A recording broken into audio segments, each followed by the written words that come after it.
Esto es el título. Bueno, básicamente digamos, las primeras evaluaciones que se han hecho por parte de los expertos es que realmente esto era un gran experimento democrático y que, bueno, que de por sí ya tiene un valor, ¿no? Por el hecho de que se ha intentado, se ha puesto en marcha. Otra cosa es los resultados, lo que esto tenga luego después de consecuencias en el futuro, que yo creo que es algo que todavía es una pregunta abierta.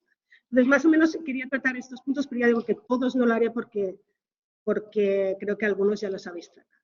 Bueno, el objetivo sí, está claro que hay unas demandas por parte de la sociedad civil europea de que hay un déficit democrático en las instituciones. Entonces, la finalidad de este proceso era básicamente reforzar esos procesos participativos para tratar, ¿no?, de legitimar un poco las políticas europeas y acercarlas a los ciudadanos. Eso por una parte, pero eso es uno de los objetivos, pero también tenía como objetivo salir un poco de las instituciones y buscar identificar iniciativas y propuestas innovadoras que vinieran de abajo arriba, no solamente de arriba abajo. Y otra de los objetivos era contribuir a través de los intercambios entre transnacionales, ¿no?, pues conseguir fortalecer esa idea de identidad común europea que tan difícil es dentro de la universidad, en base a esa identificación de derechos ciudadanos por parte de todos los ciudadanos de la Unión Europea. Y un último objetivo, y ahí se hace bastante énfasis, es el de involucrar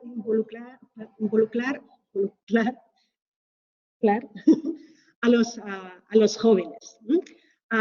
Yo creo que eso es una preocupación muy grande, que los jóvenes no han estado, o sea, yo creo que entre la generación más mayor hay un conocimiento de cuáles son los orígenes de la Unión Europea y en cambio para muchos jóvenes eso está muy lejano y para muchos de nosotros y sobre todo incluso de la generación anterior, el hecho de que Europa se hubiera convertido en una zona de paz después de tantas guerras era un valor en sí mismo de la Unión Europea. Para los jóvenes eso ya no es suficiente. Para ellos se necesita algo más. Entonces, esos eran los objetivos. Una de las cosas que me ha sorprendido al mirar, bueno, cómo están valoradas las instituciones europeas, y es que hay a ver el Eurobarómetro, lo que vemos es que en estos momentos quizás la Unión Europea es uno de los momentos más álgidos del valor a las propias instituciones, no tanto como a principios de siglo. Se ve claramente que la crisis financiera hizo mucho daño para la credibilidad de las instituciones europeas y eso tiene que ver pues, con cómo se trató, qué políticas se hicieron con las políticas de austeridad y qué consecuencias fueron en la sociedad. Alejó a la sociedad de las instituciones europeas. Sin embargo, vemos que justamente con la pandemia y con la capacidad que ha tenido la Unión Europea de dar más respuestas, aunque al principio fueran difíciles, pero después se ha visto una cierta unidad y una capacidad de respuesta, ha crecido de una manera bastante importante la valoración de la población de las instituciones europeas. Estamos, ya digo, en unos niveles que todavía no están en el 50%, pero casi están en el 49%. Y sin embargo, lo que vemos es que en estos últimos años ha bajado la aprobación de las instituciones nacionales. Yo creo que esto nos tiene que hacer reflexionar un poco. Ahora, claro que no es igual en todos los países y lo que vemos es que hay países claramente proeuropeístas, ahí tenemos Malta, Portugal, Lituania, Dinamarca, vemos que tampoco son norte-sur, sino que pero claramente si vamos al otro lado, pues vemos, por ejemplo, un país tan importante como Francia, donde la valoración de las instituciones europeas es más baja. Entonces, bueno, esto también, y precisamente en Francia, Macron, uno de los principales impulsores de este proceso de consultas, justamente porque él también, digamos, hizo ese ejercicio nacional. Bueno, el proceso participativo yo creo que ya lo habéis explicado. Yo solamente quiero señalar un poco la composición del pleno de la conferencia. Es un ejercicio ciudadano, pero si vamos a contar a cuántos ciudadanos de a pie participaron, al final no son más que el 25%, la mayoría son representantes de las instituciones europeas. Creo que eso también nos debe hacer reflexionar si eso ha sido correcto o no, o si ha sido, bueno, evidentemente tiene que estar. Los funcionarios porque tienen que tener esa relación, pero que sean mayoría muestra una voluntad de controlar todo el proceso, que se dio no solamente en eso, sino también en el hecho de que la presidencia conjunta y el comité ejecutivo también estaban controlados por las tres instituciones de la Unión Europea, y porque los temas que realmente se llevaron al proceso los pusieron las instituciones, no los pusieron los ciudadanos. Entonces, bueno, yo creo que eso es Luego hay quien dice que, bueno, que en realidad que la plataforma digital no llegó a generar demasiada participación porque fue solo un 1% de la población. Es verdad que se dio poco tiempo, que al final el proceso se redujo a un año de los 2 que estaba previsto a causa de la pandemia, y que quizá no se hizo. Y luego también otro de los déficits a lo mejor del proceso es que los paneles nacionales pues no acabaron de cuajar en todos los países. Al final solamente 7 países dieron propuestas directas porque fueron los que siguieron los procesos que se habían preestablecido, con lo cual eso también muestra que no hay la misma predisposición de todos los países a participar. Bueno, este es el proceso, no me voy a detener, pero era un poco para ver cómo efectivamente al final el control del proceso lo tenían las instituciones europeas. Las críticas al proceso, bueno, esa parte de la falta de tiempo, también se dice que los temas fueron demasiado amplios y por tanto no daba tiempo para profundizar en todo, y hay una débil interconexión entre los paneles nacionales y los paneles generales. Eso es otro de las debilidades del proceso. Otras quejas de los propios expertos es que dicen que no se les sacó suficientemente provecho, sino que se trató de controlar su espacio solamente a que ayudaran a generar propuestas, evitando que pudieran de alguna manera tratar de introducir su propia agenda dentro del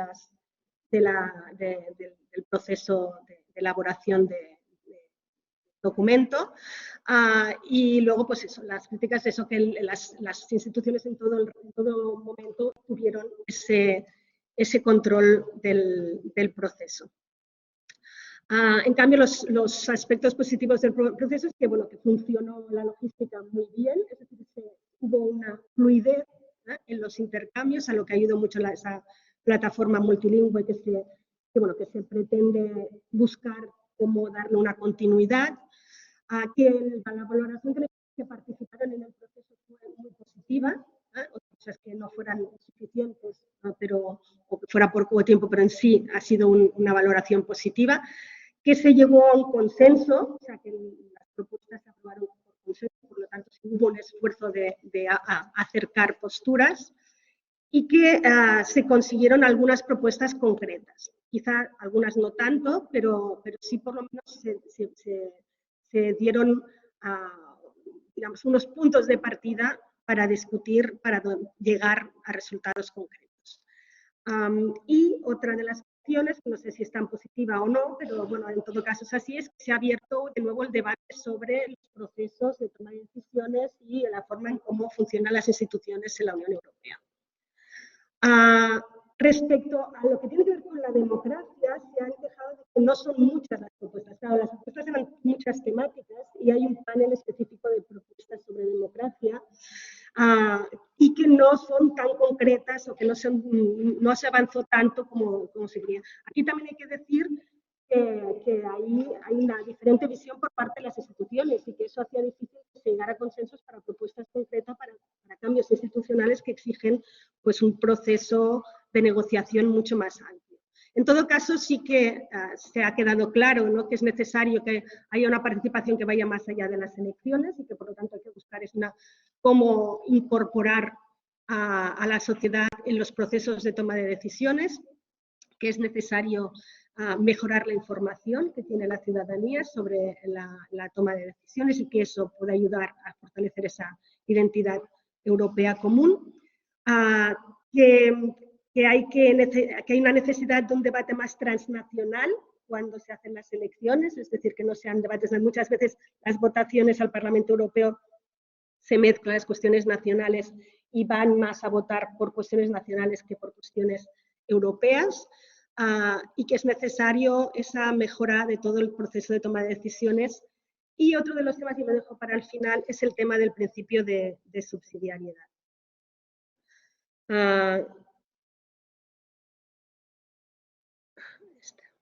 Bueno, ahí sí que ha habido unas propuestas específicas sobre democracia. Uno es el Plan de Acción Europeo sobre Democracia, que trata de impulsar una mejora de la calidad democrática de los procesos de elecciones, que va complementado con temas como, por ejemplo, el Acta para la Libertad de los Medios de Comunicación y el Código de Buenas Prácticas de Desinformación, los que forman parte de ese intento de mejorar la calidad democrática y que están en marcha.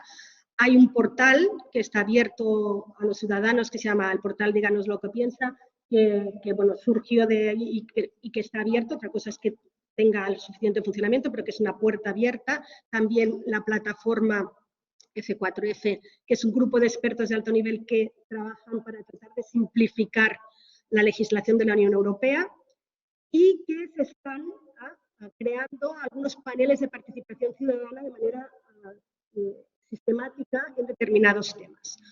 Ya más como proyectos, pues está el tema de la elaboración de una Carta Europea de Participación Ciudadana. Todos esos son procesos que forman parte de las propuestas, ¿no?, que se han hecho dentro de la consulta. ¿Cómo han respondido las instituciones a eso? Pues no igual, ¿no? El Parlamento Europeo apoya entusiastamente,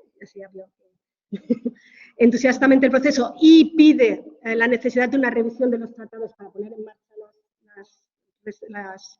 las peticiones, ¿no?, las propuestas. El Consejo Europeo está en el otro lado, ¿no?, que dice, bueno, vamos a garantizar que se haga un seguimiento efectivo de las propuestas, vamos a hacer que los ciudadanos estén informados de ello, pero no habla de abrir, digamos, la parte de reforma de los tratados. Y la Comisión Europea estaría entre medias, ¿no?, que diría, bueno, abriremos, haremos lo que podamos, vamos a ver, y lo hacen en esta comunicación de 17 de julio, que trata de decir, bueno, vamos a ver una acción concreta, vamos a ver cuando si es necesario o no es necesario modificar los tratados en función, caso por caso, de las propuestas que se han hecho.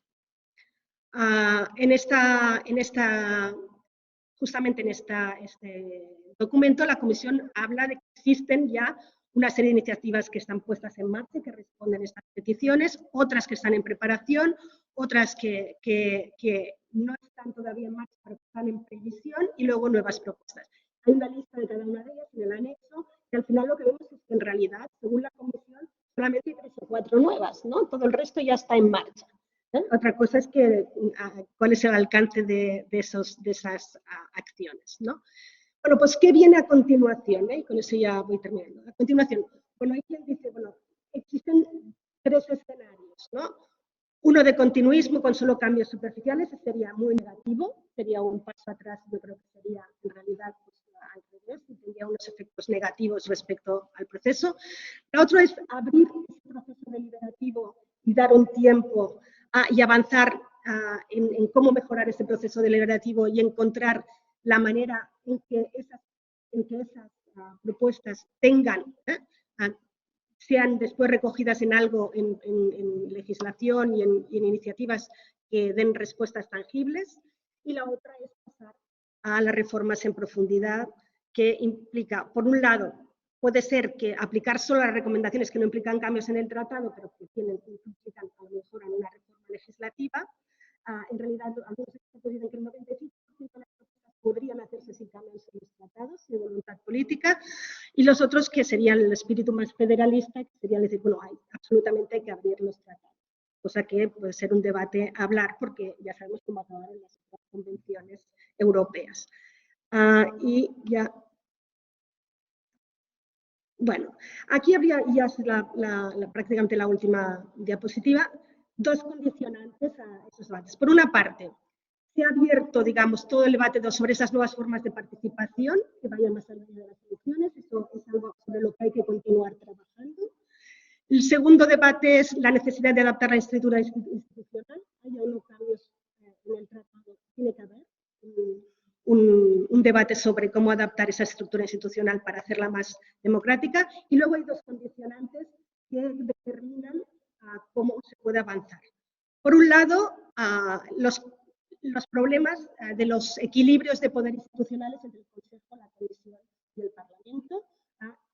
A nadie se le escapa que es una lucha continua y que el Parlamento, cada reforma lo que trata es de conseguir más competencias y que eso choca con la voluntad del Consejo de mantener el control, ¿no?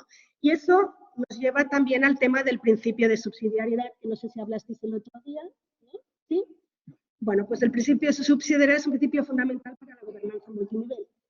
Quiere decir que, bueno, que las competencias son de a quien corresponde en los diferentes niveles nacionales, subnacionales y de la Unión Europea. Y que, por lo tanto, todos los procesos que se hagan a nivel europeo tienen también que estar, de alguna manera, vinculados a procesos locales y nacionales. Y eso es a lo mejor una de las carencias que tuvo este proceso, que no supo vincular lo local con lo nacional, con lo regional, ¿no? Y bueno, yo lo dejaría aquí, solamente dejaría una de las frases que dedicó la presidenta de la Comisión von der Leyen en el discurso al Estado de la Unión, en el que dice, bueno, ahora se ha escuchado la voz de los ciudadanos, pero ahora tenemos que entregar resultados, ¿no? Es la hora de eso. Bueno, pues yo me quedo aquí. Gracias.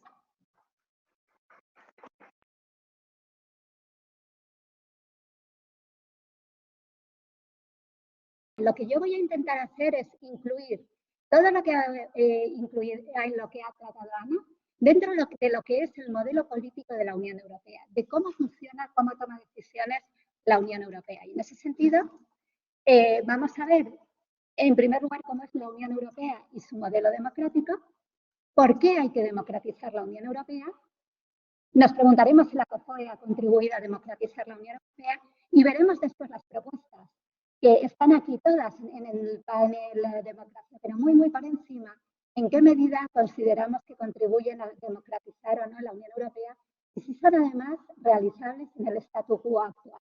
Entiendo por el statu quo los tratados, porque es cierto, Ana ha planteado muy bien que exista en este momento en debate la posible revisión de los tratados. El Parlamento Europeo y la Comisión, la presidenta de la Comisión se han mostrado favorables a la convocatoria de la tercera convención. El problema es que en el Consejo no hay consenso. ¿Eso por qué? Porque estamos en una inmensa crisis.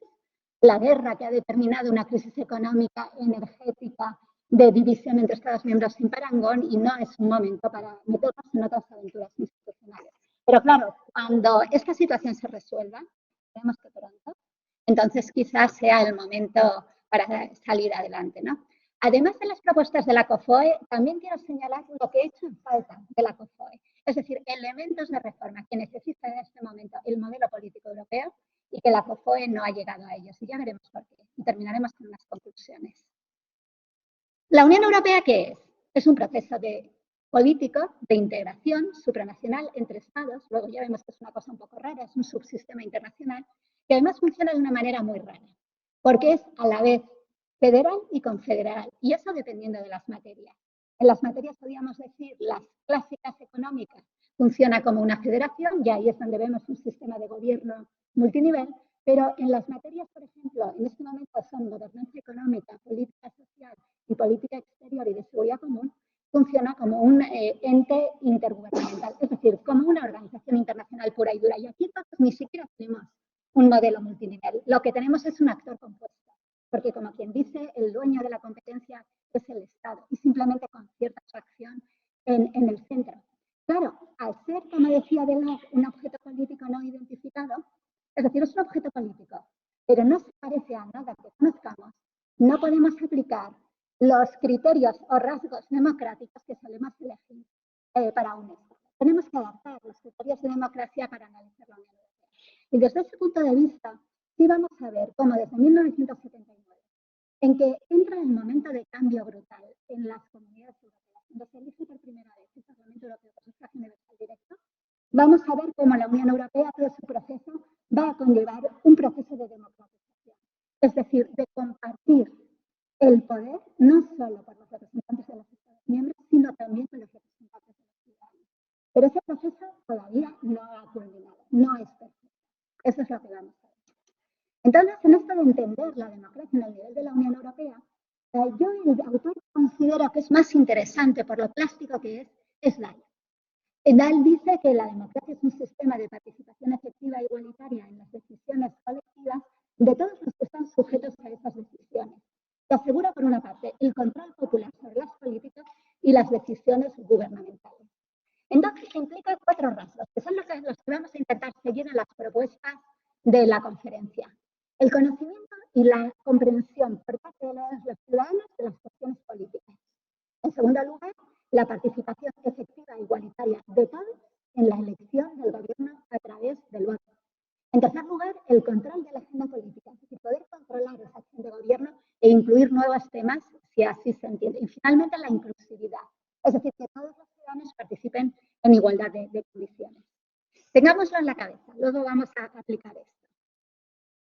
Y si vemos cómo es el modelo democrático de la Unión Europea, vemos que el tratado dice que el fundamental es un modelo de democracia representativa, en el artículo 10, y la democracia representativa es al modo federal, porque está garantizada a través de la participación en pie de igualdad de 2 instituciones.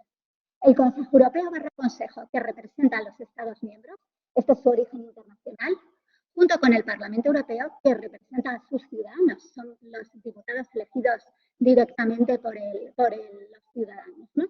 Entonces nos vamos a encontrar que para que tuviéramos un método comunitario perfecto, tienen que participar en pie de igualdad estas 2 instituciones. Y es en principio lo que será el procedimiento legislativo ordinario. Lo que ocurre es que el procedimiento legislativo ordinario no se aplica a todas las materias.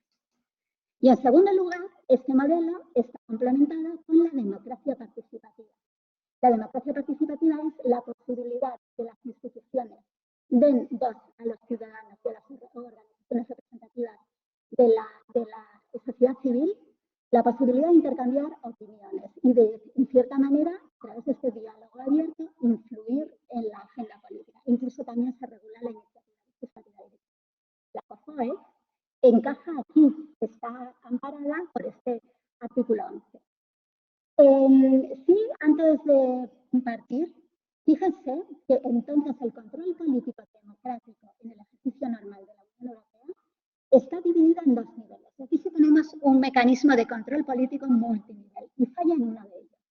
En un primer lugar, el control político por el Parlamento Europeo, pero en otro lugar, por las decisiones que toma el Consejo Europeo, el control político no está en manos del Parlamento Europeo, sino en los parlamentos nacionales. Y este es el principal falla del sistema político europeo. Se lo voy a poner un ejemplo.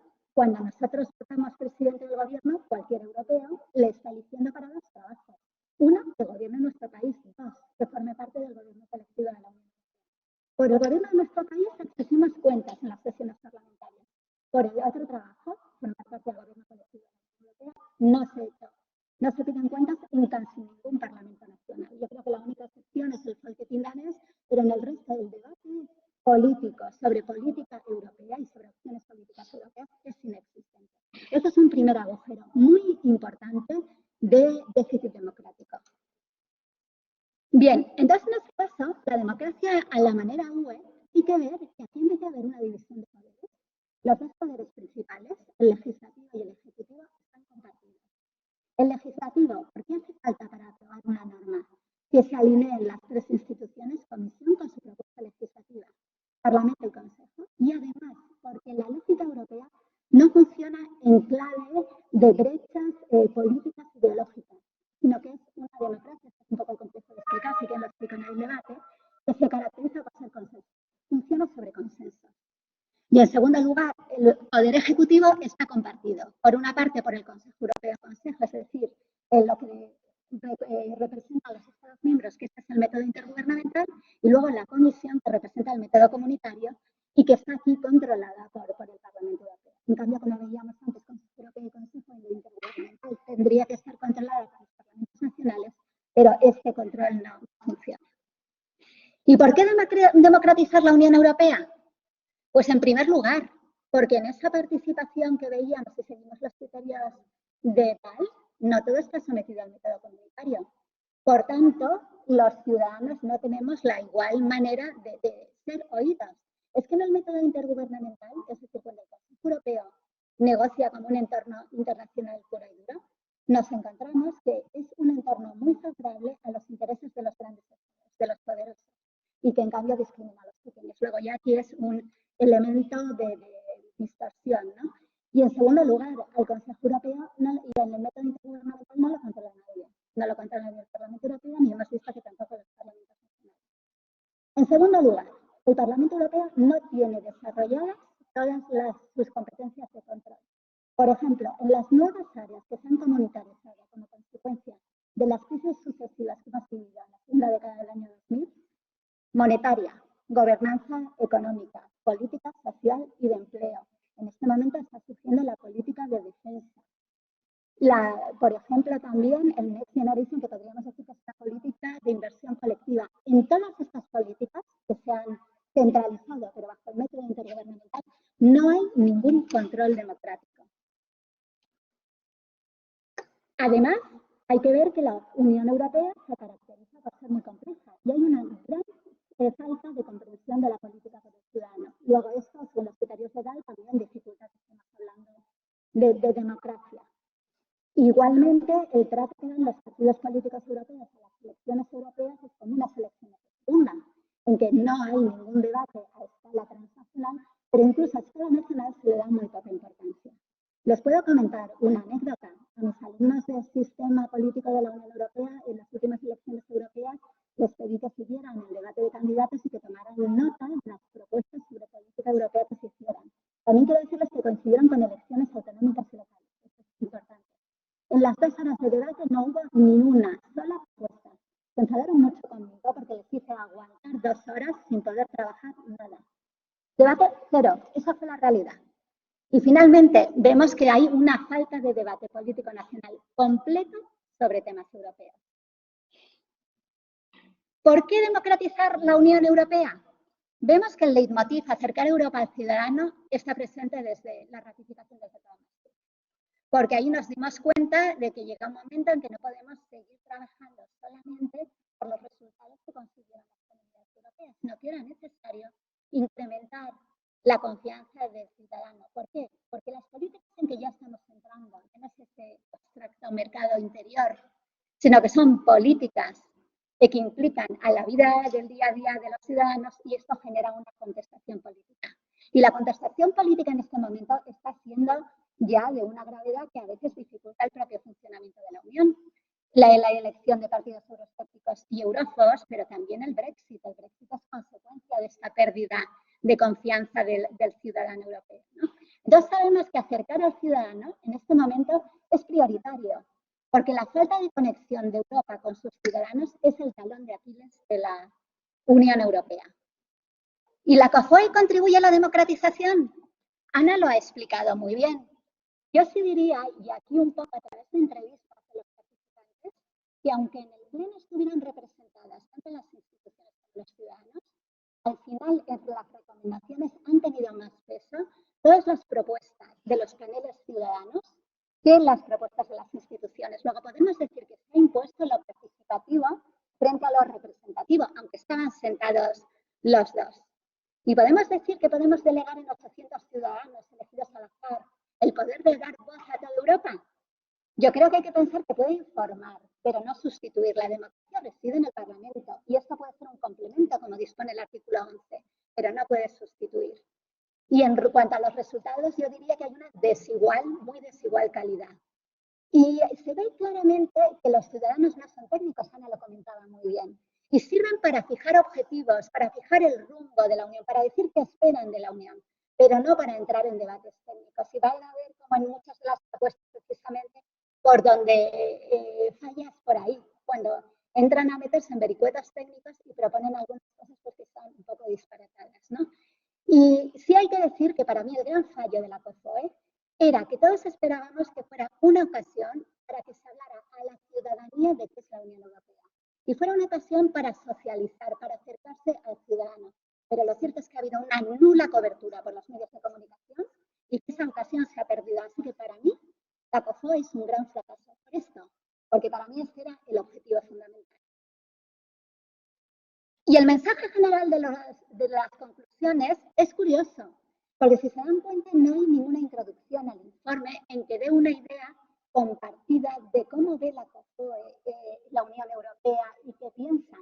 Pero si uno lee transversalmente recomendación, las 49, propuesta, las 300, el mensaje general es: la ciudadanía no europea presente ahí apoya la integración europea, pero el actual curso no nos acaba de satisfacer. Queremos una Unión Europea que funcione mejor y cuyas políticas sean más acordes a los valores propios del proyecto. Es decir, hay un respaldo, pero una petición de reformas, de cambios. Pero esto, ya digo, es una lectura muy transversal y muy de mensajes subliminares. No está claro en ningún sitio. Las propuestas del Pleno en materia de democracia europea las ha propuesto Ana. Yo aquí las he delimitado por cada una de ellas. La 36, información ciudadana, participación y juventud. Su objetivo, mejorar la participación ciudadana y la implicación de la juventud para conseguir una experiencia cívica completa. Asegurar que su voz se oiga en los periodos entre elecciones y que su participación sea efectiva. Y tenemos una serie de propuestas. Si las van viendo, vamos a verlas muy por encima, pero en definitiva esto lo que intenta es resolver de los objetivos de DAI, tanto la de incrementar la voz de los ciudadanos en los procesos políticos, como controlar la agenda y también reforzar la inclusividad. Luego contribuye a 3 de los 4 objetivos.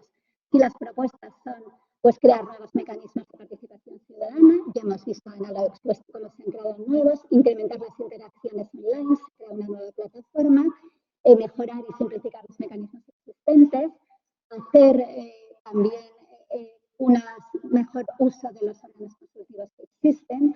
Y luego una cosa que me llama la atención, que es crear un sistema de consejeros de la Unión Europea a nivel local. La pregunta es, me parece fenomenal, a nivel local, es en los ayuntamientos, también en el pueblecito de 20 habitantes.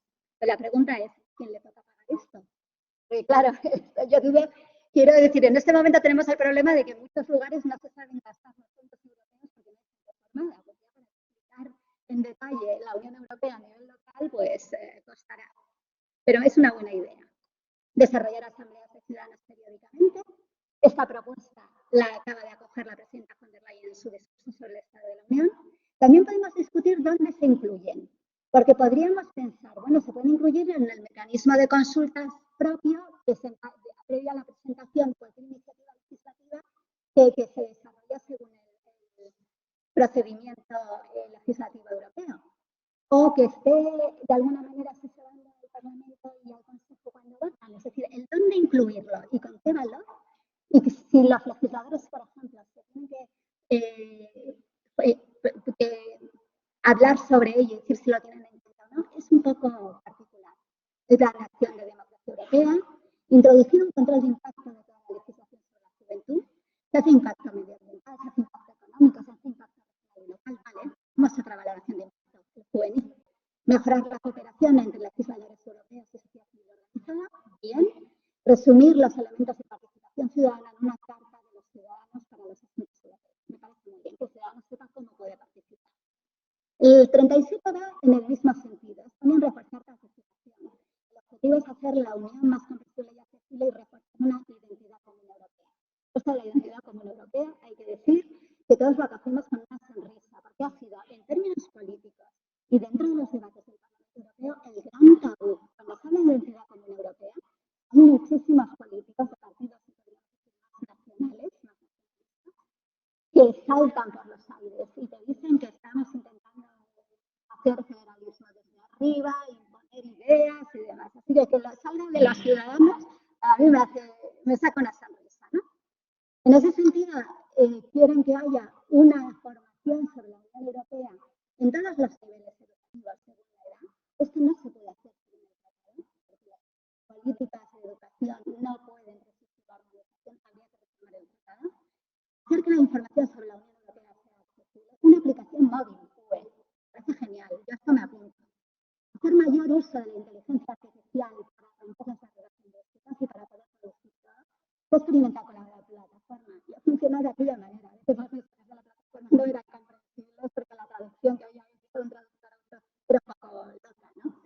Asegurar que los medios de comunicación amplíen su información sobre los aspectos. Esto es algo que los que estudiamos estas cosas llevamos pidiendo décadas, pero la pregunta es cómo.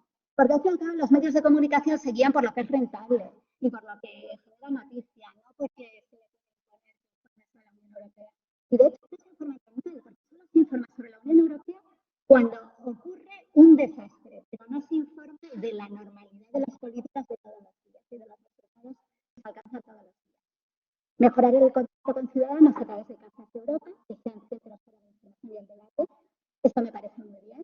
Pero también, ¿quién financia esto? Y yo creo que esto tendría que ser la comisión, las oficinas de la comisión y del Parlamento que tenemos en cada miembro, pero que también se abrieran en ciudades más pequeñas, ¿no?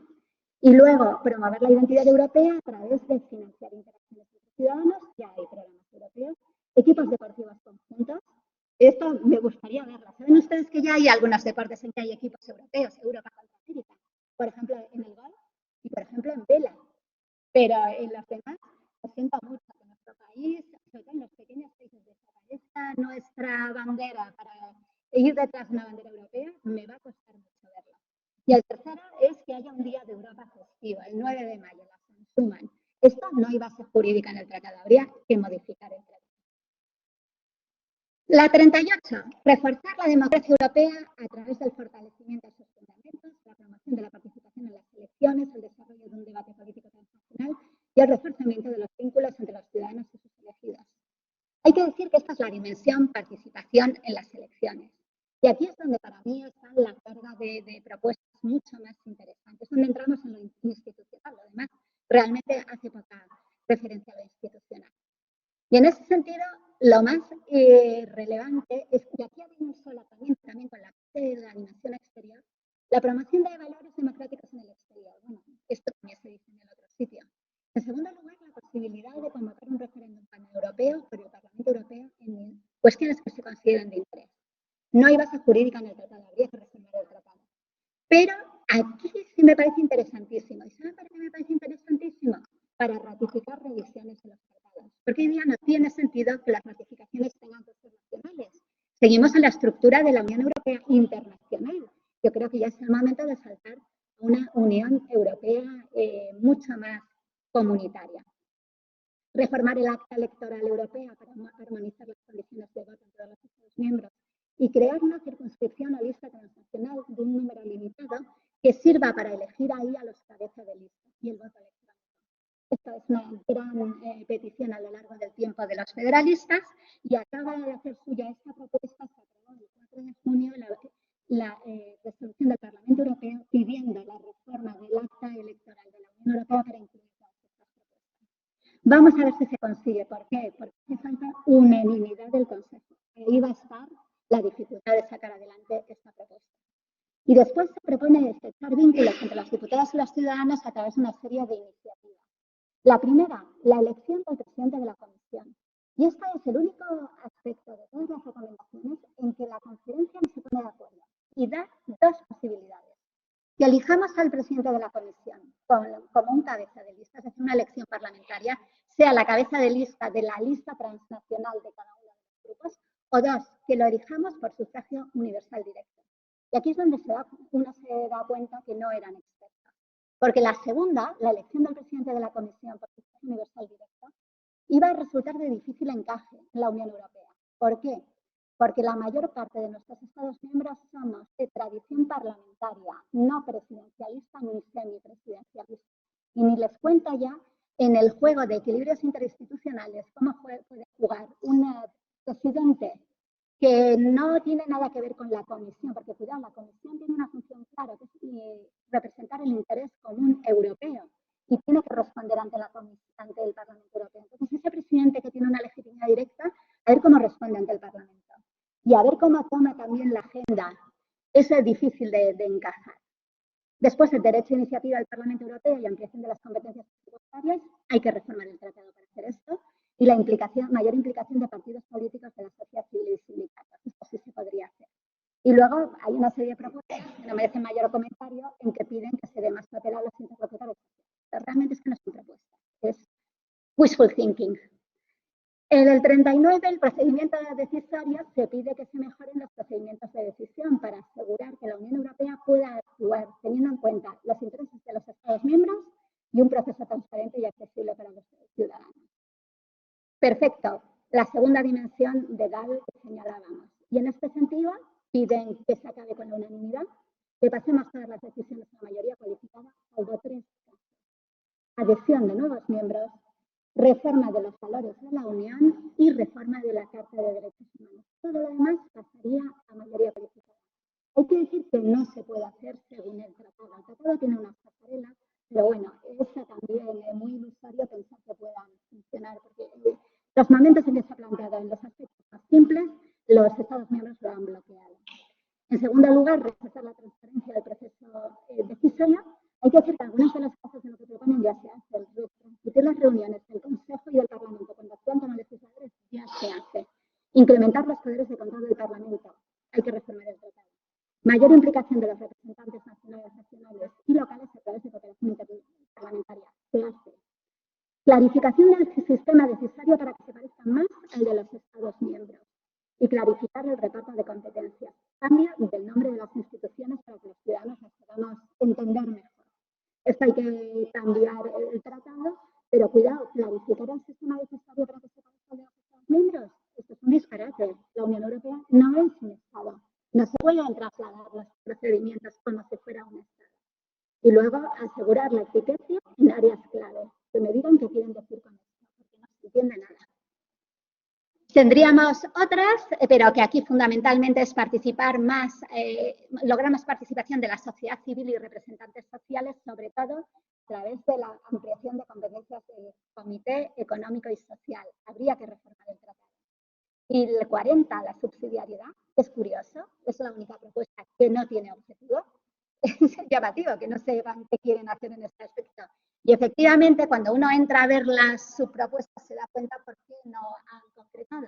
Porque aquí hay toda una serie de diríamos, declaraciones bastante vacías de contenido. Lo primero, que la subsidiariedad activa y la gobernanza multinivel son principios clave de la democracia europea, pues no hay una propuesta. Esto está en el tratado, no hay en el artículo 5, no hay más que añadir, ¿no? La revisión del mecanismo de control por los parlamentos nacionales para que los parlamentos nacionales puedan hacer propuestas legislativas, habría que reformar el tratado. Hay que decir que esto fue objeto de la primera demanda del Brexit y aquí todo el mundo se lleva las manos a la cabeza, así que yo diría que no prosperará. Y ampliar también al nivel regional. Cuidado, porque es que depende del Estado miembro. Porque Estados miembros con estructura de poder regional tenemos solo 5 en la Unión Europea. Los otros 22 son estructuras de gobierno centralizado, luego no tiene demasiado sentido. También reforma del Comité de las Regiones para que tenga una nueva competencia de que haga de canal de diálogo con las regiones y que tenga un rol reforzado. Habría que reformar el tratado. Uso sistemático de una definición de subsidiariedad acordada por todas las instituciones. La subsidiariedad es una cosa difícil de definir, pero fácil de ver. Simplemente que actúe aquel que pueda ofrecer un valor añadido. Entonces, la traducción del palabra, para que entiendan mis alumnos, siempre es valor añadido. La propuesta de la Unión tiene valor añadido, que decida la Unión. Que no puede añadir nada a lo que ya hacen los Estados miembros, son los Estados miembros que tienen que actuar. Y luego mejorar la participación de interlocutores sociales y sociedad civil organizada. Sería la 40. ¿Echamos en falta? Es que echamos en falta cosas muy importantes. La extensión del método comunitario. Es decir, que el Parlamento pueda pronunciarse y el control de las políticas por el Parlamento Europeo. Hay que reformar el tratado. Asignar al Consejo Europeo y al Parlamento Europeo la posibilidad de orientar estratégicamente a la Unión, de incidir en las agendas, no las cosas que pedía Lau. Hay que reformar el tratado. Echamos en falta, además, la cuestión del programa electoral único, a escala de la Unión Europea por cada uno de los grupos políticos. Echamos en falta la adaptación del marco presupuestario plurianual a una legislatura europea, porque el problema aquí es que estamos en el Parlamento Europeo, de tener el marco financiero plurianual, la programación se hace por otro lado, y por otro Parlamento que luego no es el que va a ejecutar esta política. Luego es que también tendría que tenerse en cuenta.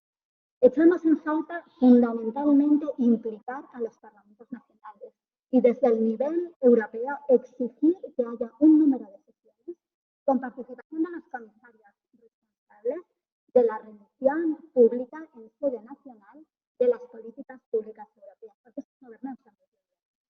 Entonces, ¿cuáles son mis conclusiones? La democratización es un vector de la construcción europea. Tenemos que seguir trabajando. Algunas propuestas de la COFOE son útiles, otras no tanto, lo hemos visto. No todas son factibles, para muchas de ellas hay que reformar los tratados. Pero también hay que ver que en muchos casos no ha habido voluntad política de los gobiernos que han salido al debate. Y en otros casos hay que ver que también restarían eficacia los procesos. Es decir, hay que valorarlos con cuidado. Se han quedado temas relevantes en el tintero, como hemos visto. Pero la COFOE tiene un relevante potencial legitimador. Es decir, nos sirve, y es como lo han utilizado próximamente el Parlamento y la Comisión, para impulsar, cuando el contexto lo permita, un proceso de revisión de los tratados. Muchas gracias.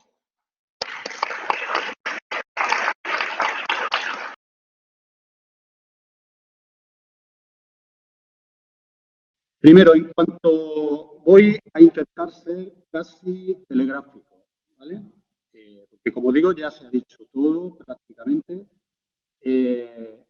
Como ideas complementarias a lo que ya se ha dicho. Yo diría que, hablando de la conferencia, podríamos primero empezar valorando su carácter innovador, ¿no?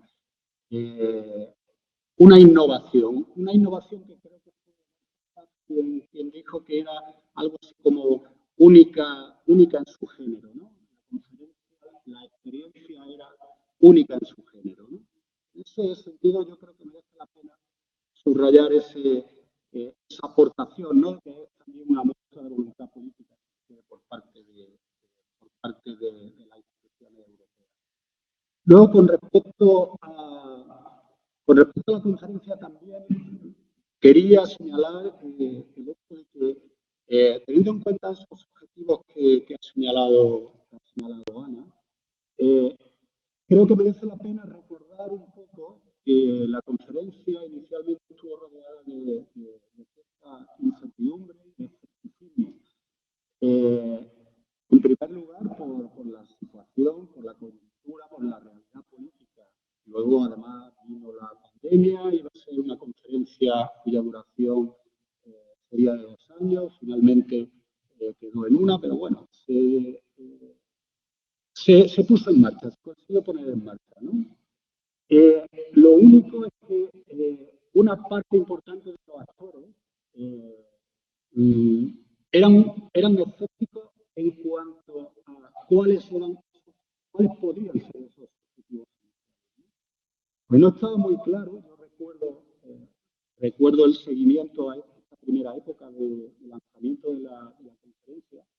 No estaba muy claro si era un instrumento para poner en marcha un programa de reforma, si era un ejercicio de transparencia y rendición de cuentas, o incluso si era un ejercicio simbólico de difusión o incluso de propaganda institucional, ¿no? Luego se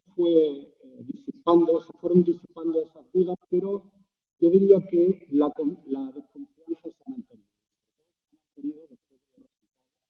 Algunos actores como el Consejo, sobre todo, ¿no? Y también es necesario destacar que esas dudas son razonables. Es razonable que existan esas dudas acerca de los resultados. Porque al fin y al cabo, este tipo de procesos, tanto a nivel empírico como si revisamos la literatura, lo que nos enseñan es que son procesos muy complejos, procesos que requieren cierto virtuosismo, ¿no? En todos los sentidos, porque requiere inclusión, requiere coordinación, requiere capacidad, en fin. Todo esto que estoy seguro que los aquí presentes ya conocen, ¿no? Por tanto, el pragmatismo de los estados, sobre todo de la Comisión y del Consejo, son de alguna manera lógicos. Luego, además, este tipo de procesos también sabemos que no redundan en beneficios a corto plazo. Los beneficios no son automáticos. Entonces hay que tener cierta prudencia con las expectativas que pueden ofrecer este tipo de procesos. Sobre la conferencia no añado nada más porque no tengo nada que aporte más de lo que ya mis compañeros han aportado. Sobre los resultados, siguiendo un poco la línea que ya se ha expuesto, sí creo que merece la pena también destacar que el núcleo de esas 49 propuestas gira en torno a las políticas regionales y a la participación de los actores sociales, de la sociedad civil, si ustedes quieren, en la formulación de políticas. Y aquí viene también alguna paradoja que ya se ha mencionado anteriormente, que pone de alguna manera de manifiesto la tensión que existe entre la representación y los resultados de la conferencia, la representación y lo que estamos llevando hoy en las elecciones, por ejemplo, de los países europeos que manifestando electoralmente en este último año, ¿no? Porque revisando las propuestas, como digo, lo que aparece es una demanda de los ciudadanos representados, los representados. Ha habido una crítica, como les he dicho aquí, acerca de la calidad de esa representación o la pertinencia de esa representación. Los ciudadanos lo que parecen manifestar es, pues que quieren más políticas públicas europeas y que quieren reforzar la europeización. Es decir, más integración, no menos. ¿Y cómo explicamos esto después de los resultados electorales en Italia? Sería complicado hacer ese ajuste, ese encaje, ¿no? Porque lo que parece estar sucediendo en Europa últimamente, y no en los últimos meses, sino desde hace un poquito más tiempo, que hay cierta pulsión a volver hacia el internacionalismo. Y si me lo permiten, sabemos los resultados del internacionalismo. No tenemos más que mirar a los procesos latinoamericanos para entender dónde nos llevaría esa, desde mi punto de vista, regresión, ¿no? En definitiva, de lo que se trataba un poco era había un reto, ¿no? Y era ver la capacidad de los ciudadanos y los políticos para hacer propuestas conjuntas, para ofrecer alguna salida, alguna luz a este déficit de legitimidad que es intrínseca a cualquier organización internacional. La gobernanza transnacional tiene ese elemento sustancial, ¿no? Bueno, en cuanto a los resultados, ya digo, no creo que merezca la pena añadir más de lo que se ha dicho. Sí estoy de acuerdo en que con esta coyuntura, en la situación y políticamente, una agenda de reforma como la que se puede identificar en una parte relevante de las propuestas, una agenda de reforma parece ahora mismo arriesgada, ¿no? Por la complejidad del proceso y también por la polarización doméstica que en este momento estamos viviendo, ¿no? Voy terminando. Con respecto al significado, yo creo que desde mi punto de vista para mí es no tanto el éxito de la conferencia, sino el valor del proceso, ¿no? Porque evidentemente hay una demanda y evidentemente hay un problema. La conferencia, de alguna manera, es una solución, una herramienta que se aporta, ¿no? Entonces, desde mi punto de vista, yo creo que merece la pena pensar en el valor del proceso y en un golpe de optimismo, si quiere. Podría incluso pensarse en la posibilidad de institucionalizar, normalizar periódicamente este tipo de experiencia. Técnicamente no sería ningún problema, jurídicamente mejor dicho, no sería ningún problema, la prueba es que se ha celebrado y quizás ofrecería ahí un espacio, una vía de escape cuando todas estas demandas de déficit o falta de legitimidad afloraran, ¿no? O incluso podría ser un instrumento a través del cual las instituciones europeas pudieran utilizar, ¿por qué no?, de manera interesada para resolver o desatascar algún tipo de agendas conflictivas, ¿no? Bien, por último, en cuanto a la difusión de la experiencia del regionalismo latinoamericano, yo creo sinceramente que se trata de una experiencia que técnicamente es posible replicar en América Latina, por supuesto. Incluso yo diría que es políticamente conveniente, pero también es bastante improbable de que se pueda replicar o se pueda hacer una propuesta de este tipo. Para mí son 4 factores obstaculizadores principales. Se los voy a mencionar muy rápidamente porque ya debo andar fuera de tiempo. En primer lugar, este tipo de experiencia en estos momentos no podría ser en primer lugar, porque en América Latina ahora mismo hay una ausencia de este debate de legitimidad, o mejor dicho, aquí sería de pluralidad democrática. No existe un debate fuerte en América Latina que esté cuestionando ese monopolio del control del poder que existe en todos estos proyectos, obviamente por su intergubernamentalismo y obviamente también por la segunda cuestión que voy a plantear y que encuentro también como un factor. Y es que el regionalismo latinoamericano no tiene política. Tiene un déficit de políticas regionales importante. Como no tiene políticas, obviamente los ciudadanos no encuentran la necesidad de requerir o exigir mayor legitimidad democrática, porque además el intergubernamentalismo se trata precisamente del momento en el que refuerza el poder y el control de las asambleas presidenciales, de los consejos presidenciales, un consejos que obviamente están dotados de toda la legitimidad política. En tercer lugar, el regionalismo latinoamericano, las instituciones del regionalismo latinoamericano tienen una escasa capacidad de acción.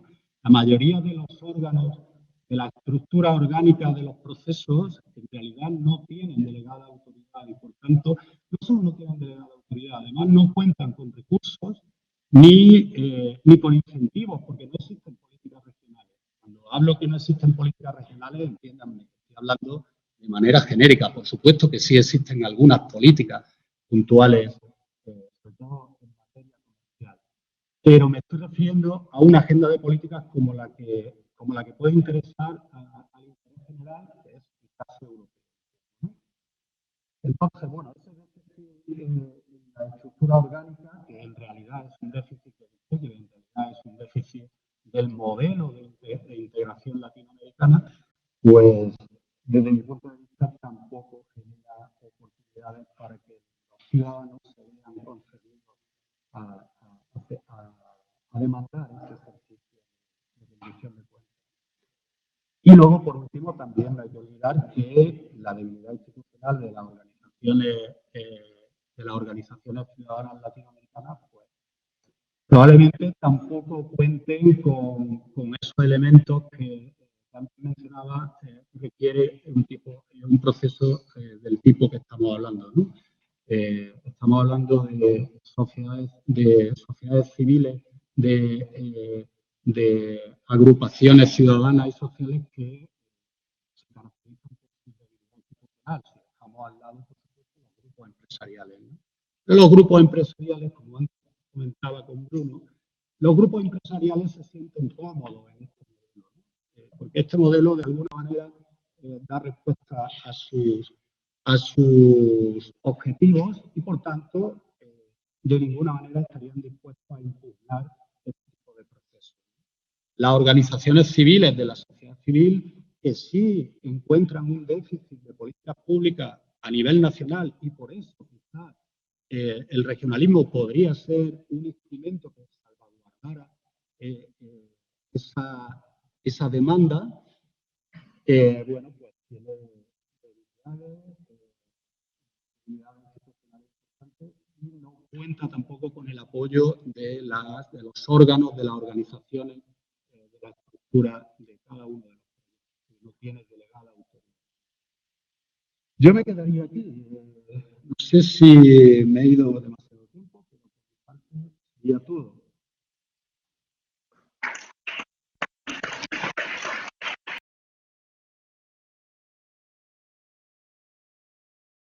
El trabajo que vengo a presentar es en el marco de un proyecto de investigación que estamos realizando en el CEPEC, sobre todo desde el referente del regionalismo comparado, para resaltar las particularidades del proceso latinoamericano desde un análisis no, digamos, acrítico, sino tomando en cuenta pues la realidad latinoamericana y teniendo en cuenta también el referente que ha sido la Unión Europea en el contexto de los procesos de integración que responden a un contexto ya de unas particularidades muy específicas. Es decir, por algo la ropa no viene en una única talla, en ese sentido. En ese contexto y dadas los resultados de la conferencia sobre el futuro europeo, la propuesta es analizar un poco la construcción como actor regional cohesionado, una conceptualización, una propuesta ecléctica o desde un pluralismo teórico que he venido trabajando desde el 2017 en una presentación en la Universidad Nacional de La Plata, y ese referente que siempre se hace a la Unión Europea como una potencia normativa. Entonces, el Pacto Verde siempre hace mención a la Unión Europea como una potencia normativa en temas medioambientales, cosa que en América Latina, por ejemplo, teniendo el escenario de oportunidad con relación a la Amazonía, deberíamos tener la vanguardia en ese sentido, y que pues en el caso particular de la democracia te da esa variable, digamos, o esa base común de lo que es la democracia como un denominador común en el proceso histórico europeo, desde los intereses, desde los valores y desde la institucionalidad entendido como un bien público común. En ese sentido, pues también llamando como un poco la atención con relación a que los debates actuales sobre la democracia, la profesora María Mercedes hacía referencia a digamos, elementos de la definición de edad, pero esos debates sobre la democracia hoy en día están acompañados de diferentes adjetivos, ¿no? Entonces, la democracia representativa, hemos escuchado la democracia deliberativa, la democracia participativa, el ascenso como una amenaza o un riesgo de esas democracias iliberales y todos los adjetivos que se pueden acompañar al debate de la democracia. En el caso pues, de la Unión Europea y los procesos de integración regional, pues me es interesante el concepto que planteaba la profesora María Mercedes como un objeto no determinado políticamente, ¿no? Eso es una realidad para partir como para resaltar esa conceptualización de democracia. En ese sentido, pues el punto de partida es una recomendación que se hizo en el marco del panel europeo de ciudadanos, en el cual se establecía, recomendamos que en sus relaciones con terceros países, la Unión Europea, en primer lugar, refuerce los valores democráticos comunes dentro de su frontera. Recomendamos que solo después de haber hecho esto, la Unión Europea actúe como embajadora de nuestro modelo democrático en los países que están preparados para aplicarlo y dispuestos a ellos a través de la diplomacia y diálogo. Es muy enmarcado pues, en lo que en las relaciones internacionales conocemos muy bien como la paz democrática y que, digamos, en el común llamamos, de alguna manera, no podemos ser luz en la calle y oscuridad en la casa. Sin sentido crítico de ver lo que ha sido el proceso europeo, que pues lleva bastantes años en esa construcción, en esa evolución, pero sí relativizando y poniendo en contexto esas recomendaciones o ese trabajo que han venido desarrollando desde la conferencia para ampliar ese espacio de participación y ese espacio político de toma de decisiones para otros actores involucrados, más allá que son los directamente, digamos, afectados o beneficiados o afectados en los procesos de integración regional. Y que como mencionaba el profesor Francisco, pues en el caso latinoamericano, pues es muy importante también resaltar, porque una de las debilidades, a propósito que a mediados de septiembre tuvimos una reunión de Gridale con las universidades de Bogotá, es muy relevante partir del hecho que los temas de integración regional se encuentran, digamos, secuestrados en la formulación de las políticas exteriores de los países latinoamericanos, en ese hiperpresidencialismo, a pesar de que todas las instituciones políticas hagan mención a la integración regional, muchas veces resulta siendo un juramento a la bandera, que en términos prácticos pues se reduce a una política exterior de gobierno, no permite esa institucionalidad que de alguna manera destrabe ese proceso y amplíe el espacio político de participación y decisiones.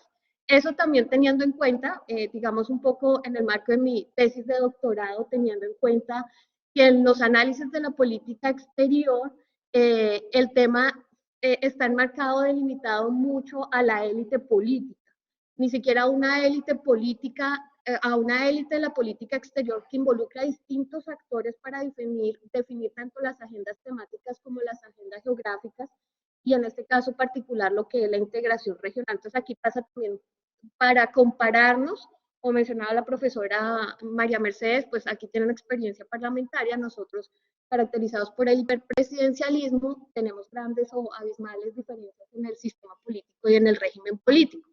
En ese sentido, sin embargo, pues siempre se ha hecho referencia desde el caso de la Unión Europea a ese concepto de gobernanza multinivel y también, bueno, distintas conceptualizaciones que permiten ampliar la participación o la interacción entre el Estado, el mercado y la sociedad, ¿no? Uno no sabe en esa relación trilateral quién jala más o quién tiene más poder o quién tiene más peso en ese sentido. Y por otra parte, cómo esa interacción, y en términos políticos, participación y ampliación, puede de alguna manera ser un instrumento para lograr una mayor legitimidad y una mayor gobernabilidad de los procesos de integración regional, ¿no?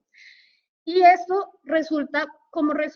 surge como resultado de dos premisas que encontré en los resultados de la Conferencia de Europa. Primero, la participación y el involucramiento de los ciudadanos y la sociedad civil es una base importante para las decisiones políticas. Y la segunda premisa que, digamos, me llamó la atención para este referente es: una sociedad viva es crucial para la vida democrática de la Unión Europea.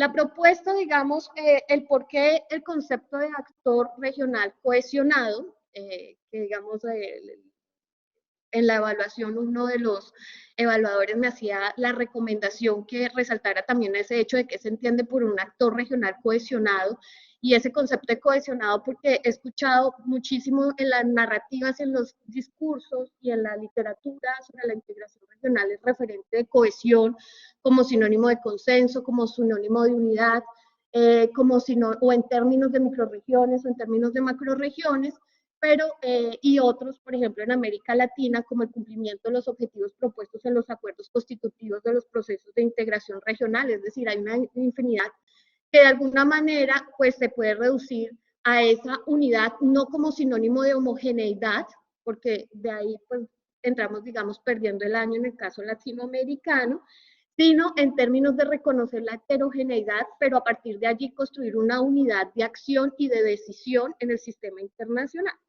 entendiendo las regiones como un actor. En ese sentido, pues ese referente, lo que yo construí o he buscado construir como un modelo de cohesión regional, categorías de análisis y factores de éxito, entre comillas, era ampliar también un poquito el espectro, porque cuando nos empezábamos a mirar desde el modelo europeo, pues siempre se hace mucho énfasis a temas como el liderazgo. Entonces siempre la referencia es el concepto del eje Paymaster franco-alemán. Entonces en el caso, vuelvo de América Latina, otra vez volvemos a perder el año, teniendo en cuenta un concepto o digamos una apuesta teórica que desde Latinoamérica se ha venido trabajando, que es el poder transestructural y las debilidades con relación a las capacidades semimateriales, es decir, internas de los estados para garantizar la prosperidad, y ese debate de para qué nos integramos en América Latina, que de alguna manera se ha perdido como el foco. Aquí ayer mencionaban que, por ejemplo, en el caso de la experiencia de la Unión Europea, la guerra había sido un elemento cohesionador, y que recientemente con el tema de Ucrania, digamos, es otro elemento cohesionador visto como un escenario de oportunidad para construir eso que se ha denominado la Comunidad Política Europea, o esa propuesta de concertación política al estilo pues, de la CELAC o de la Unión Europea, de UNASUR en el caso latinoamericano. La interdependencia económica, que otra vez perdimos el año, entonces el referente de Europa pues siempre es esa premisa clásica en los años 50 de que a una mayor interdependencia, una mayor necesidad de cooperación y una menor posibilidad de conflicto, ¿no? Entonces, el resultado de la constitución de las 3 comunidades europeas y que en el caso latinoamericano pues entraban todos los economistas en términos de las cadenas regionales de valor, la complementariedad, las estructuras productivas en América Latina, que pues digamos ahí la reflexión siempre para los tomadores de decisiones puede ser, es una debilidad o puede resultar un escenario de oportunidad, es decir, es ver el vaso medio vacío o el vaso medio lleno en esos temas económicos. Como tercera categoría, la convergencia política, que para el caso de la experiencia latinoamericana, pues siempre he tomado como referencia los análisis de la política exterior por los argumentos que inicié presentando, pero que aquí ya, digamos, para aplicar o para ajustar la camiseta un poco al análisis de lo que es la experiencia de la Unión Europea, pues entra ya lo que es el tema de la democracia y el debate con relación a los intereses, ¿no? En una región puede ser heterogénea, cuando en América Latina muchas veces nos vemos es como una región fragmentada, ¿no? Y la identidad, entonces también entendiéndolo como, digamos, el referente de la democracia, sobre todo porque en la conferencia se hace mucho énfasis en garantizar, en la democracia como uno de los principios constitutivos de la Unión Europea.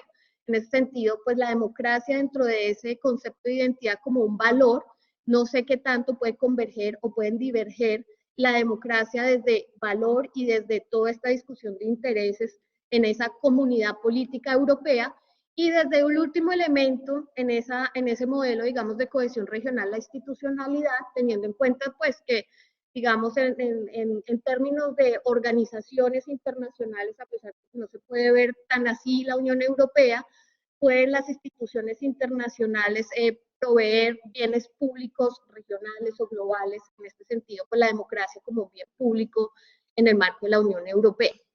En ese contexto, digamos, pues más allá de una receta prescriptiva, de decir el liderazgo tiene que ser esto por la experiencia de la Unión Europea y el eje franco-alemán, la interdependencia económica tiene que ser en estos niveles, la convergencia política tiene que darse en el sentido de una homogeneidad, desconociendo la heterogeneidad que incluso culturalmente puede existir, la identidad es que todos nos tenemos que parecer, digamos, pensar igual, o que en el caso latinoamericano, porque tenemos un idioma relativamente homogéneo, pues nos haría más fácil el tema de la construcción de la identidad, pero que la identidad también puede ser un factor a favor o un factor en contra en cuanto a que puede ser un elemento cohesionador, pero también puede ser un elemento excluyente respecto al otro, ¿no? Y la institucionalidad, el eterno debate que siempre he escuchado en los integrantes de Gridale, en términos institucionales del debate intergubernamentalismo y supranacionalidad, en el caso pues latinoamericano, que digamos ese es otro referente y que hay mucha tela para seguir cortando.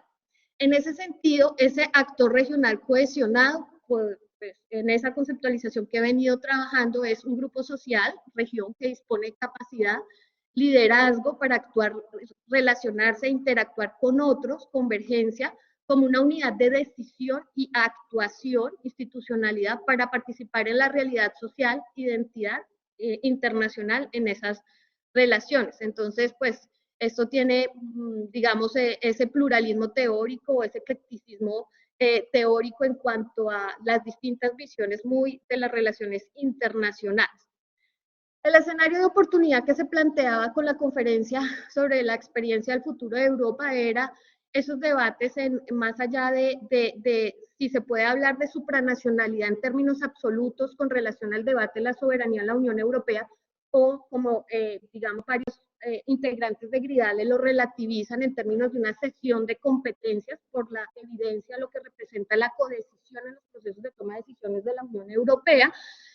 Representa un escenario de oportunidad la participación ciudadana para materializar en sí lo que es ese concepto de gobernanza multinivel. En ese sentido, los conferencistas aquí presentes, dada la experiencia europea, han ampliado, digamos, ese marco, pero que desde América Latina pues representa un reto por el mismo régimen y por el mismo sistema político que pasa de alguna manera por los temas de una democratización de los procesos de toma de decisiones tanto a nivel nacional para poder llegar a lo regional y por otra parte una politización de los temas, sobre todo de los temas de la integración regional.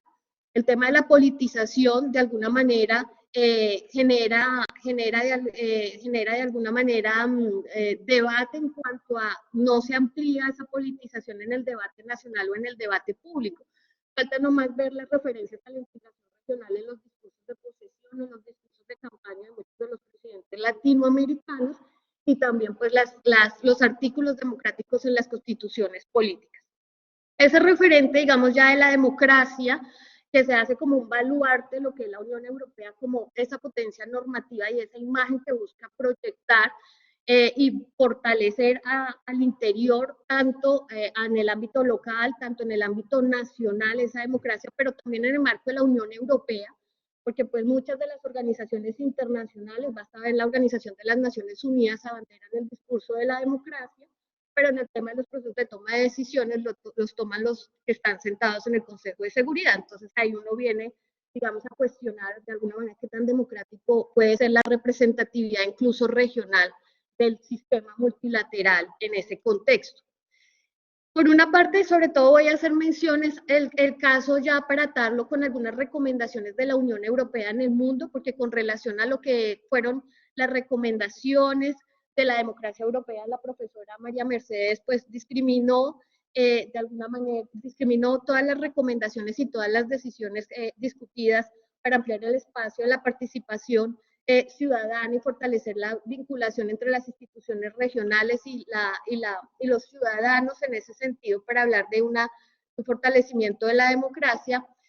Llama también mucho la atención un tema que nosotros en el grupo 4 de Gridale hemos venido trabajando con la doctora Noemí Mellado y con el profesor Carlos Alberto Chávez García, y es ese concepto de la crisis del multilateralismo global. Entonces, en esa propuesta de un actor cohesionado, de un actor con capacidad de acción, en el cual pues ampliar el proceso de participación y el proceso de toma de decisiones desde esa unidad para proyectar a la Unión Europea es sobre la base de un relanzamiento, de un fortalecimiento de lo que es ese multilateralismo, primordialmente en temas comerciales y temas de inversión. Y en el sentido de que pues en el Gridale se ha venido discutiendo reiteradamente el concepto de crisis del multilateralismo más allá del efecto CNN, esa crisis que representa de alguna manera la crisis de los principios rectores o los principios ordenadores del multilateralismo en el sistema internacional, que hoy en día pues de alguna manera lleva a que otros estados pues construyan, digamos, toldos apartes o instituciones paralelas a lo que buscaría crear ese multilateralismo de alcance global sobre unos principios y valores pues liberales en ese escenario. Entonces, esa apuesta sobre todo como actor regional cohesionado para fortalecer, para reformar sobre esa base o ese principio de la democracia, el sistema multilateral de comercio internacional principalmente, el tema de poder desde ese mínimo común denominador, esa variable base, una sola voz actuando como actor global, fortalecer, digamos, esa autoimagen para proyectar pues esa imagen en el sistema internacional de cómo puede ser percibido la Unión Europea, particularmente sin desconocer sus problemas internos, pues porque ninguna casa tiene problemas al interior. Y otro elemento importante es que en ese proceso también la socialización con relación a la educación como un instrumento.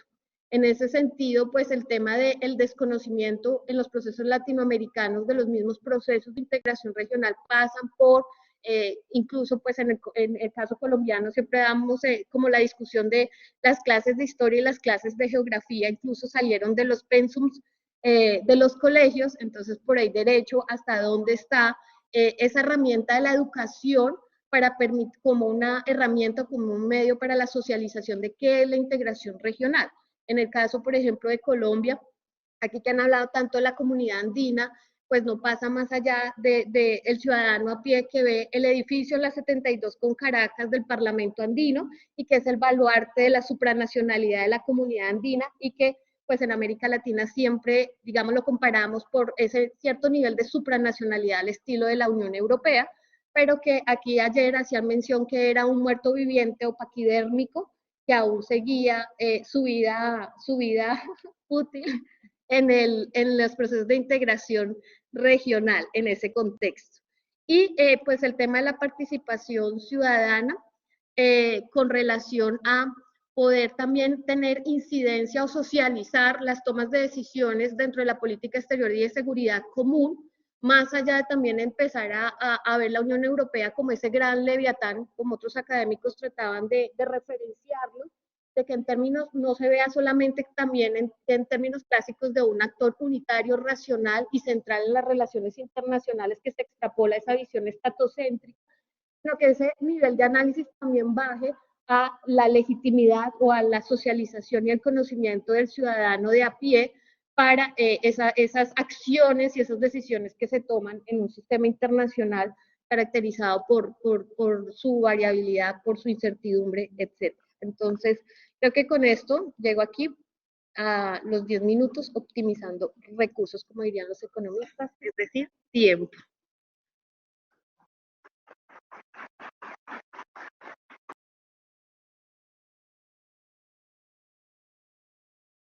Desde mi punto de vista jurídico, obviamente, porque yo soy de derecho, yo soy jurista, me preocupa la discusión en relación al marco normativo de la participación ciudadana. La profesora María Mercedes incluso un poco habló del artículo 11 del tratado que propone, digamos, el marco general de participación ciudadana en el ámbito de la Unión Europea.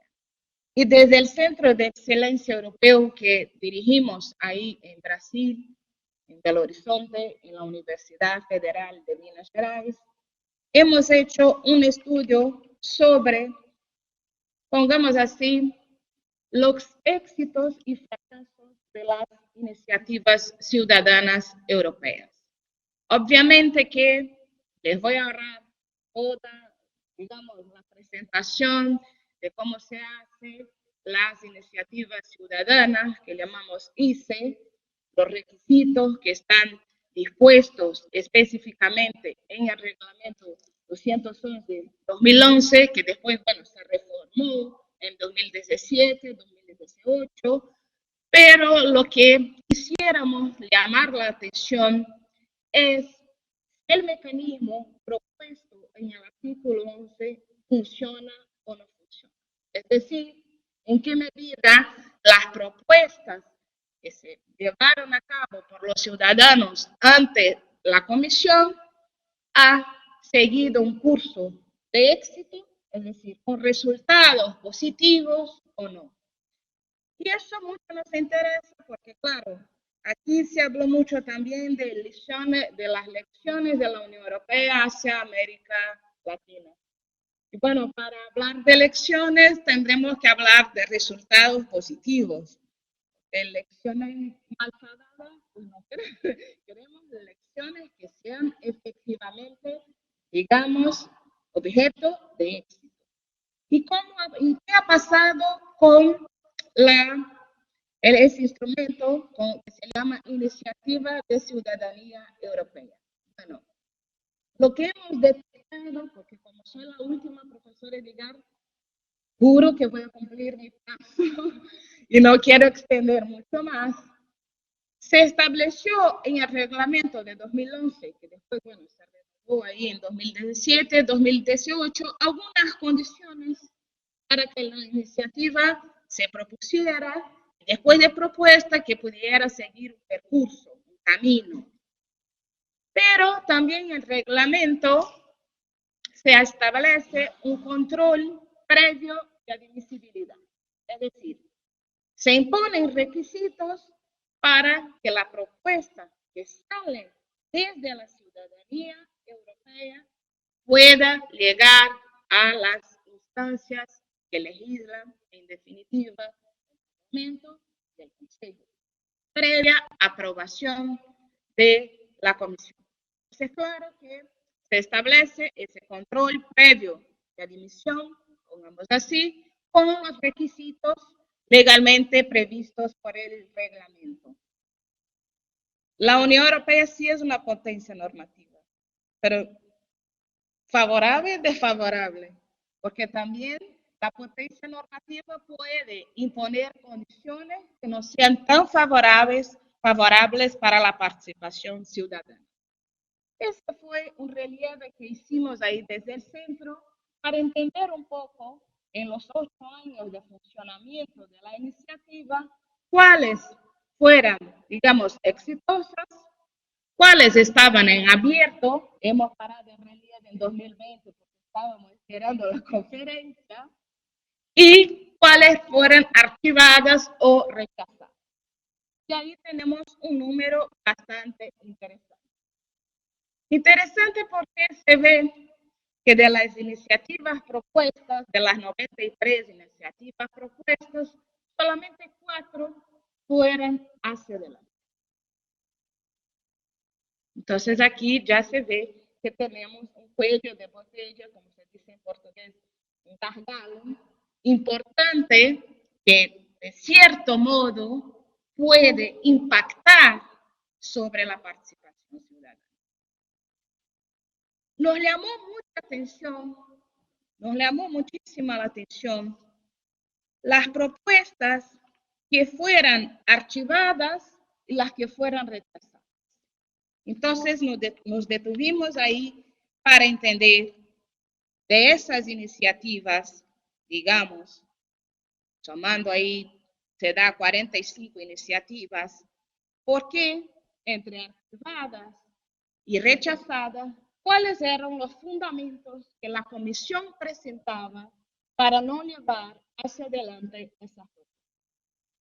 Y bueno, nos deparamos que aproximadamente, pongamos así, 24,73% del total del 93 propuestas, es decir, casi 25%, fueran archivadas porque no, digamos así, se aprobó ante el control de admisión de la comisión. Pero no se aprobaron porque no cumplían los requisitos formales de tener 1 millón de firmas o de no representar 7 países miembros de la Unión, o no pasaban por un segundo control de admisión, que era el control hecho por la propia comisión en relación, por ejemplo, al principio de subsidiariedad. Es decir, el gran fundamento que la comisión expone para rechazar esas iniciativas se refieren a la distribución de competencias en el marco de la Unión Europea, como ha dicho bien la profesora Mercedes. Y eso, de verdad, nos llamó la atención, porque claro, si no está en la competencia de la Unión, o se hace una revisión de los artículos para que sí se pueda tener la competencia, o entonces la Unión Europea lanza mano de su, digamos, estrategia de decir que sí es competente porque tiene que cumplir los valores y objetivos de la Unión, como lo ha hecho en el pasado, por ejemplo, con la política exterior de la Unión Europea. Yo siempre digo que ya se tuvo ahí una discusión muy seria ante, por ejemplo, el Tribunal de Justicia de la Unión Europea para decidir si la Comisión era o no competente. Estamos discutiendo eso ahora en el acuerdo del Mercosur. Ay, se puede firmar, no se puede firmar la parte comercial, la parte no comercial. Y al final lo que se establece es que sí se puede o no se puede según los valores y objetivos de la Unión, que es lo que llamamos también las competencias implícitas. Y eso es muy interesante. Bueno, tampoco voy a ser tan pesimista, porque aquí tenemos que apuntar las iniciativas que fueran sí objeto de éxito, pongamos. tuvieron un resultado favorable. Y aquí les traje 2 o 3. Una se refirió al acceso al agua potable, que después dio origen a la Directiva de Agua Potable de 2018. Otra que se refiere a la prohibición para la experimentación con animales, especialmente en lo relativo a la derogación de la Directiva 2010. Eso fue una gran discusión en relación al contrapunto entre experimentación científica con animales y, por otra manera, digamos, otro modo de visión, el bienestar animal, que sí se asegura también, según el propio tribunal, en el caso JIPE, en el Tratado de la Unión. Aquí también traímos una cuestión muy interesante, que es la prohibición del glifosato y la protección de las personas y medio ambiente frente a pesticidas tóxicos.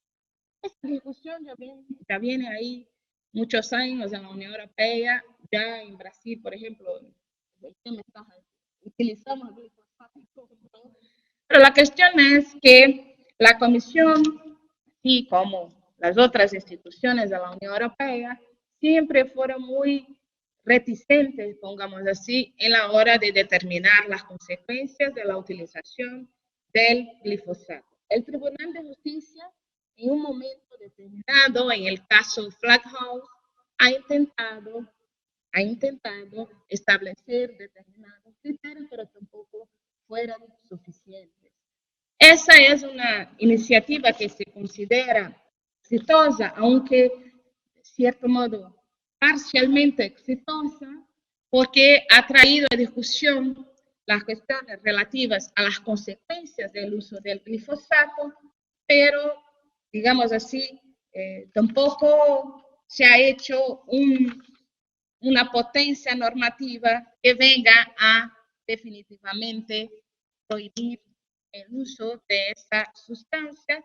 Lo que sí pone de relieve la literatura es que eso da inicio a una discusión de transparencia en el ámbito de la Comisión Europea, que inicia incluso una propuesta legislativa que tiene por objetivo mejorar la sostenibilidad de la evaluación de riesgo y de lo que llamamos la trazabilidad en la cadena alimentaria de la Unión Europea. También pusimos de relieve aquí algunas iniciativas que estaban abiertas hace más de 2 o 3 años, bueno, que no están archivadas, pero que están ahí en la pauta de discusión, y una que es muy importante, que es el caso Minority Safeguard, que ha sido propuesta en 2013, que bueno, en definitiva al final la comisión se quedó ahí un poco favorable, no muy favorable, el archivo, no el archivo, se quedó ahí una cierta incertidumbre, pero que en verdad, después cuando se mira, esta propuesta fue nuevamente presentada en el 2020 y sigue ahora el trámite. Bueno, yo no voy a hablar de las 93 propuestas. Aquí hicimos el análisis de las 93, pero no voy a hablar de las 93. Eso es viernes ya, profesora, así que no. Pero sí nos llamó muchísima atención, y esa parte que quisiera aquí dejar para el debate, cómo la comisión sale un poco, digamos así, elegantemente del debate, diciendo no es de mi competencia, no puede hacerlo. Pero cuando le interesa, sí puede hacerlo. Cuando quiere negociar acuerdos comerciales, sí puede hacerlo.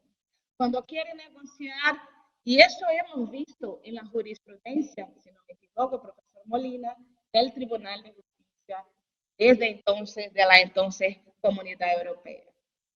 Entonces me preocupa mucho cuando estamos hablando ahí de temas de la participación ciudadana y no vi ningún documento ahora, una mención expresa y específica a los problemas que tiene, sí, la iniciativa ciudadana en esta conferencia. Profesora Mercedes, por favor, me corrige, porque le busqué y no la encontré. Sí, mejorar.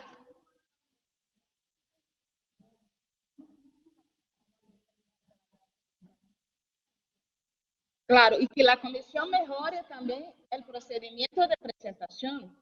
Porque claro, si pones la pantalla siempre de que no es la competencia, pero no le explico por qué no es la competencia. Sencillamente lo retrasa, mira, si me retrasa yo no presento más. Entonces yo creo, y mira que yo soy un outsider, y como outsider me siento muy confortable para decir eso, pero yo creo que haría falta, más que hacer revisión de tratados, porque eso ya conlleva mucho tiempo, eso, bueno, se puede hacer también, no pasa nada, pero sí mejorar los mecanismos que ya existen, que están aquí, están puestos y dispuestos. Haría falta, obviamente, y eso yo creo que se discutió muchísimo aquí, un mejor acceso a la información, sin duda. Eso todos estamos de acuerdo. Pero también un mejor acceso a esa herramienta, porque es una herramienta que ya está disponible. ¿Por qué no funciona? ¿Cómo podemos hacer que funcione mejor?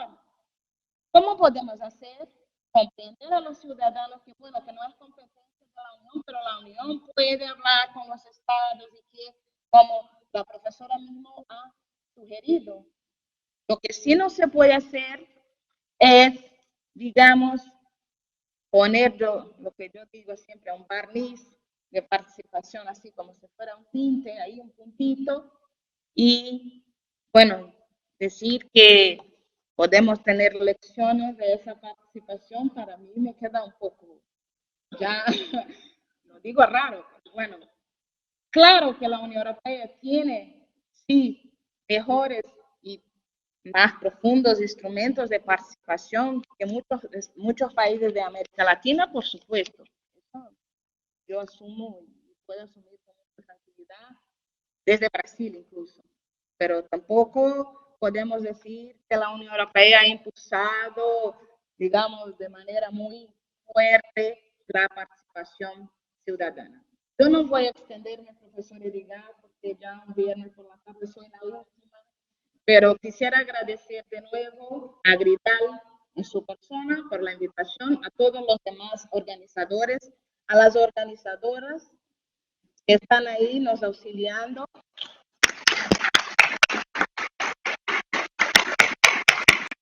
Porque es la juventud que nos lleva, entonces ya, y al siempre maestro, profesor Molina, me hizo muchísima ilusión después de tantos años, y justo ahí defendí mi tesis doctoral. Muchísimas gracias.